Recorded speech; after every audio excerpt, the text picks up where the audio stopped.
ஒரு அமைதியான விளையாட்டு புறத்தில சிறிய மிலோ தனது குட்டி சகோதரியுடன் விளையாடிக் கொண்டிருந்தான்.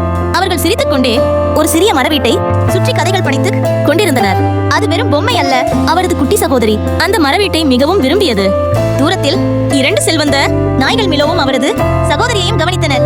அவர்கள் அவர்களை வெறும் ஏழையினர்கள் என்பதாலேயே வெறுத்தனர் மற்றும் குரூர மனங்களுடன் தீய முயற்சி திட்டமிட்டனர். அவர்கள் குழந்தைகளுக்கு நோக்கி ஒரு ட்ரோனை ஏற்றினர். முதல்ல மிலோவும் அவரது சகோதரியும் அதை கவனிக்கவில்லை. சிறிய பெண் அதை பொம்மையாக எண்ணி சிரித்தாள். ஆனால் ஒரு நிமிடத்துல ட்ரோன் அவரது மர வீட்டை பிடித்து வானில் உயரமாக பறந்தது. பின்னர் கிராஷ், அது தரையில் விழுந்து துண்டுகளாக மறு ஆய்வு செய்யப்பட்டது.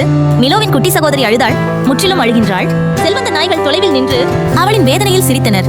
அவளை ஆறச் செய்ய முயன்ற மிலோ அவருக்காக ஒரு பலூன் வாங்க விரைந்தான். ஆனால் அது கூட அவளின் அழுகையை நிறுத்தவில்லை. அவரது சகோதரியை மகிழ்விக்க தீர்மானித்து மிலோ காடிற்கு பயணித்தான். ஒரு முயற்சியோட மரங்களை வெட்டி ஒரு வண்டியில் மரத்துண்டுகளை திரட்டினான்.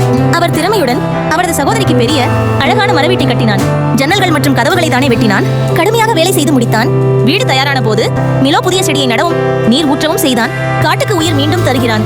அவசரமாக அவர் தனது சகோதரியை அதிசயத்தை காண அழைத்தான். அவள் அழுகையை சந்தோஷமாக மாற்றினாள். செல்வந்த நாய்கள் மிலோவின் கடுமையான வேலை மற்றும் அன்பை காண அதிர்ச்சி அடைந்து தரையில் மயங்கி விழுந்தனர். மிலோவும் அவரது சகோதரி புதிய மரவீட்டில் மகிழ்ச்சியுடன் தங்கினர். சிரிப்பும் அன்பும் சூழ்ந்திருந்தது.